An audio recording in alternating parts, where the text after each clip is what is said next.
Yes, people, what's going on? It's your boy Animal. Hope you're all well. It's been a long week, a lot of moving around in the studio, but I finally got things set up now, and I think it's sounding all right still. So, how's your guys' week been? What you been up to? Lockdown is getting a bit lighter on the restrictions and such, so I hope everyone's still keeping safe, you know, self-isolating where possible, and hopefully everything will get better soon. But in the meantime, we're still making music, still writing music, and we're just keeping it moving. So this week I got a couple of bits I wanted to discuss. Let me just turn this a little low for you guys. There we go. So yeah, I got a couple of bits I wanted to discuss.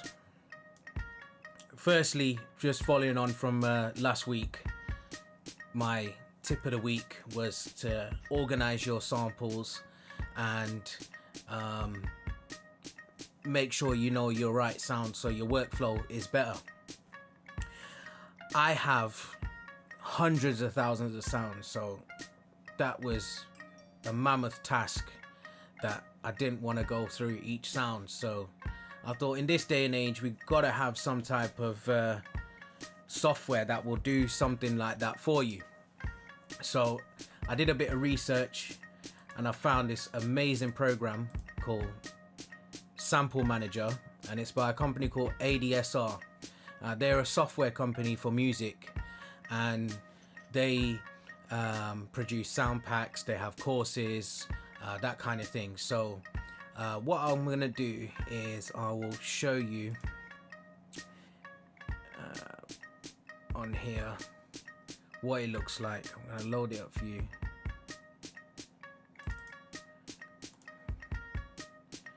Let's just get the right one here.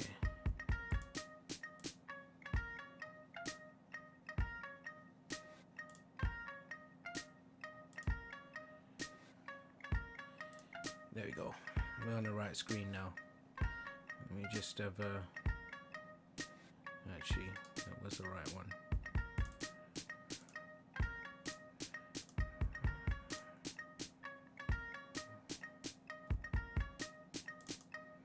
Sorry, things have got a bit mixed up on here, so there's always something that goes wrong, isn't there? And that should be the mixer. Yeah, cool. So we've got a main studio window, we've got the playlist window, and we got the studio window. Right. So this software, let me just stop this here. Start a new. Oh, actually, I better not start a new one. Don't know if it's gonna show it. Let's try this. Let's put that on. Oh no, you don't want to see that. Okay, let's do this another way.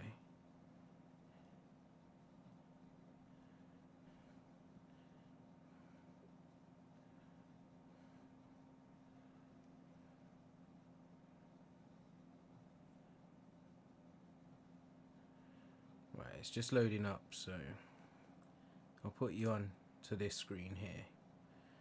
That's one of my monitors, and I'll just move this over when it's ready. There you go. You can see it starting up. I think the reason it takes a while is because I have such a large sample library, but I'm going to talk you through it quickly before we get on to the beat I cooked up yesterday for you, and take you through it and show you how you can use it. So like I say, it can be a standalone application like I'm loading it now. You can load it as a VST within any DAW. I think there's a little function for Ableton on there where you can link tempos and things like that, but I haven't really got into that side of things. I just used it very lightly. It did take a very long time to organize and analyze the library. Adding the files were quick, but then when it analyzes each sample, that took me 4 days of running it on solid. So if ADSR are watching, if there's any way to quick up this library, that would be great. And again, obviously when you turn it on, it takes a while. But what I found is really useful with this, once you have your libraries on here, if you add any new sounds, you will you'll be able to see the library refresh itself. It'll ask you, it'll say it's detected any new sounds, and then it'll go from there. So so over here you've got your folders, what you add your libraries to. So it's just as simple as add library, select your folder, and then it will scan it. You'll have a little analyzing notification here, and it'll go through it there. You've also got, once you've loaded all your samples, you can choose to hide them by using this little eye icon there, and you've got your tags here. So if all of your samples, your sample packs that you purchase, have tags in them already, as you can see some here, it's loaded them up. So you can literally either click on what you want or type here. So I've typed here one shots and crash. So I was looking for a crash sound, obviously. But yeah, you can literally type what you want. So if I don't want a crash, we want to find a kick sound. Literally, you can use your tags here or type it in. Just while that's loading, give you a quick overview of this. So you've got the name of the sample, the type of sample. So the arrow indicates whether it's a one shot or a loop. So if you've got this icon here selected, that will show you whether it's a loop as well. So yeah, we're going to find a kick. So as you can see, I've got 106,000 files that are kick files on there. So yeah, sorting that out would just be a nightmare. So I've chosen to filter by one shots only, and this little piano symbol here, you can filter by the key. So if you've got loops and like a melody, and you want to find a specific key, you've got a song written in, you can use that for it. So if I go through any of the kick sounds, and one thing that I really love about this is that you can actually favorite them. So what my plan to do is, as I'm going through these sounds, I will keep moving on from the last favorite that I've got to try and create a little bank of sounds that I use. You even got a BPM there as well. This is great for vocal samples if you want to even drag in acapellas. It's just a really great tool. So shout out to ADSR for making this, definitely. Now the way you would use it is you could load it up, as I say, on its own here, or as a in your DAW. So it'll load up exactly the same way. You find your sample, and you can either click and drag. It's not letting me drag there, so that's why it's come up with that symbol. But you literally click and drag. So if I don't know if it's going to show it, but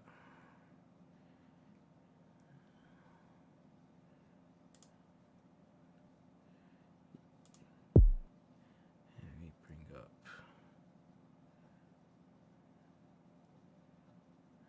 the screens on here, if I can do that.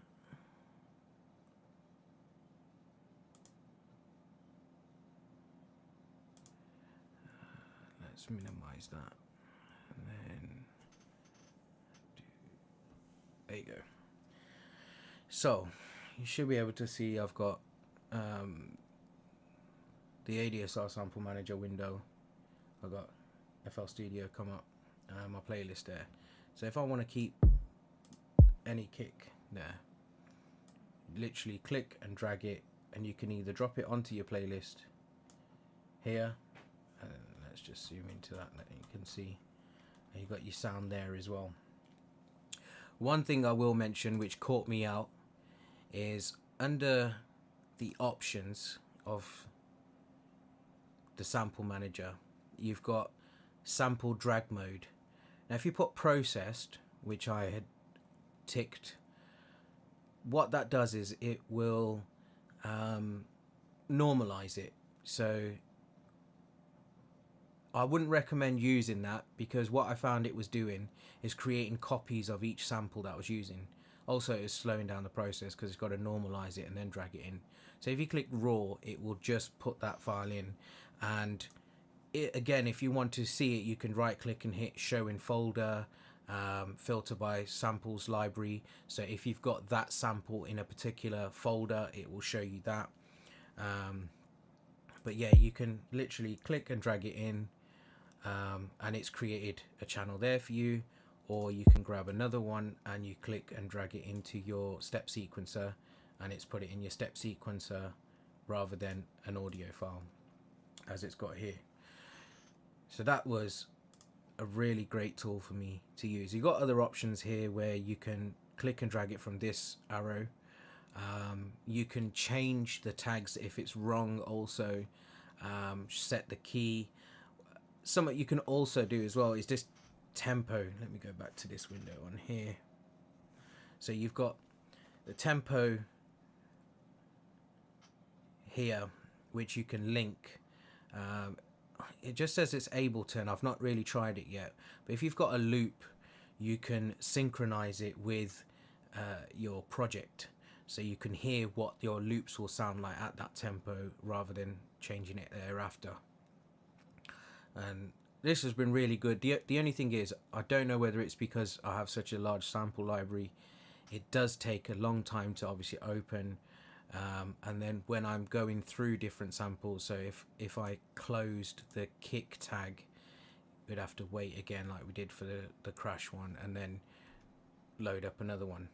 So yeah, it's a great tool overall.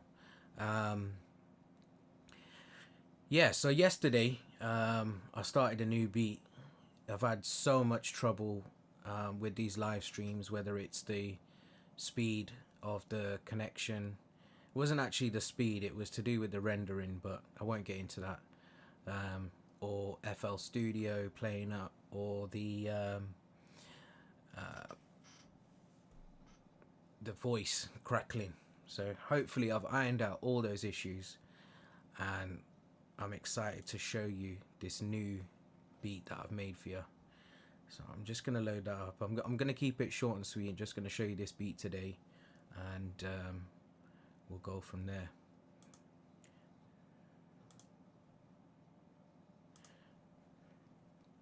So with these free beats that I'm dropping, they'll be available on the Feel 4 channel once I've done the arrangement and mix and master them.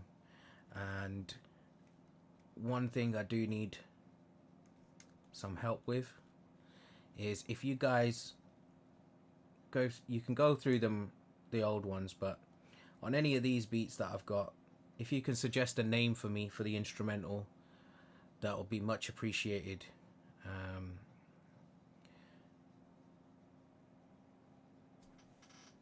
Just leave a comment, and what I'll do is when I pick the beat, I will mention it on the next video when I've got the song ready, and we can go from there. So let me show you this view so you can see the whole setup.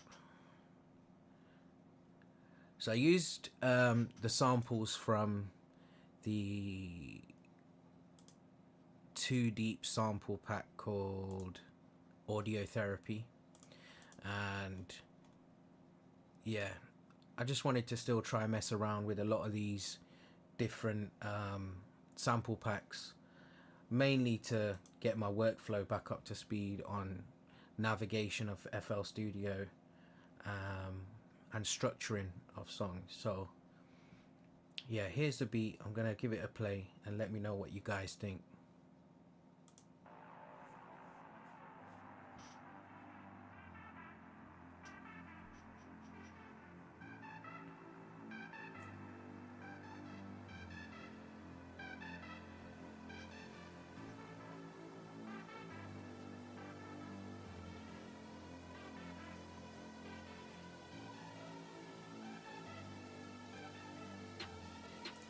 Ooh, actually, before that drops, let me make sure you guys can hear it properly. Let me bring this back up here. Can't let you not have the full effect on there. That was a proper tease, wasn't it? Okay, let's go again.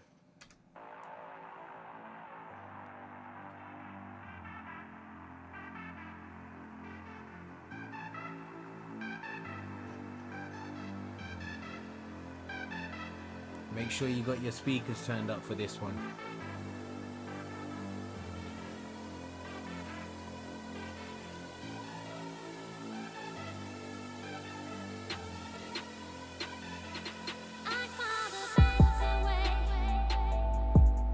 Yeah, weren't expecting that.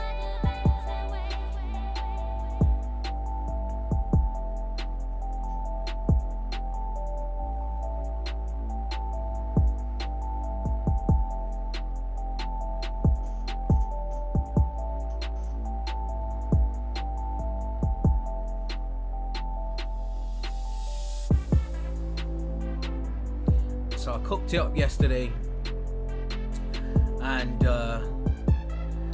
did a quick mix today, bit of EQing,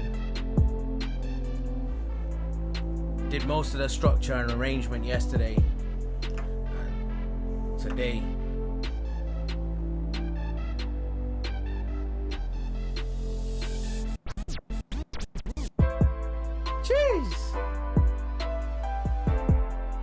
yeah, today we put these nice little touches in. So tell me what you think then, people.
I don't know what we're really feeling on this beat, you know, lyrics wise. I don't know whether it's one to sing on, one to spit your bars on.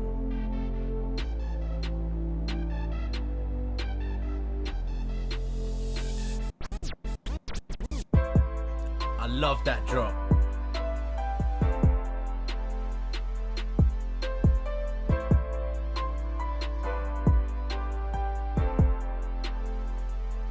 Tell me what you guys are thinking, man.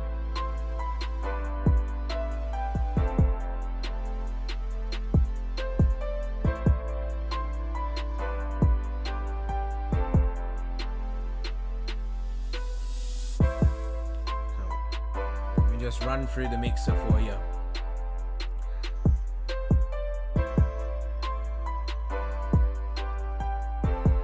Let me just turn this down a little.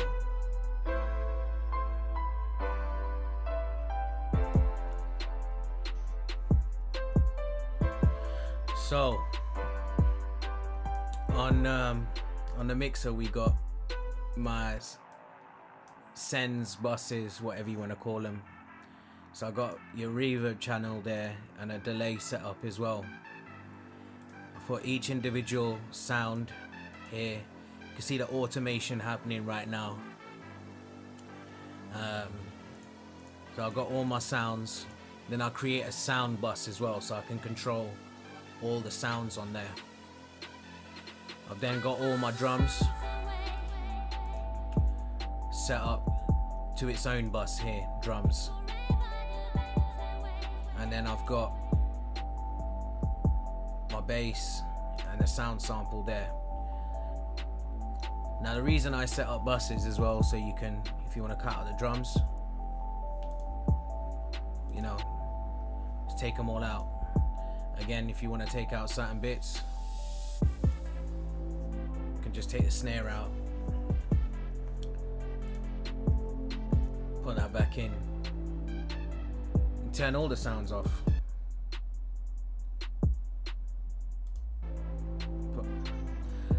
It's easier that way. And with the buses, for people who don't produce or getting into producing, what the buses allow you to do is you don't have to put effects on each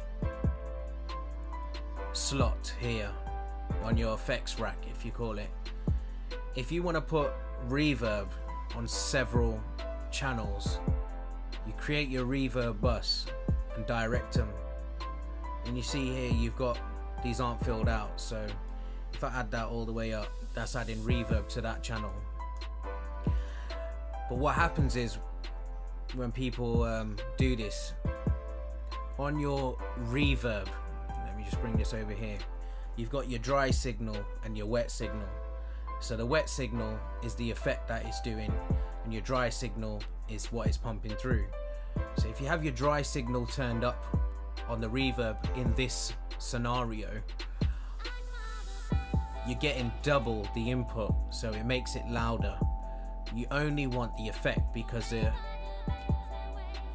sample or the sound already has signal or volume from its own channel. So you turn that down, you put the wet up, and that way you won't get double the sound increase. And yeah, I just routed all these sounds into this sounds bus here. So if I wanted to turn them all lower as well, I can do that too. One thing I like to do before you're mixing is, let me just bring you back onto the main window. So in here you got your step sequencer. Well, I've got all my patterns, and they each have a volume and a panning option dial. I set my volumes on these channels here, and then if I need to adjust anything into the mixer thereafter, I'll do that. This allows me to give as much signal in there, and then I can tweak it afterwards. So it allows my mixer to stay mainly level or flat, and if you want to change anything after, you can do that. So yeah, that was the beat. If you got any questions, you need some help with any production or tips, then more than happy to help you with that. If that's it, then I'll sign out and say goodbye. Thank you for watching.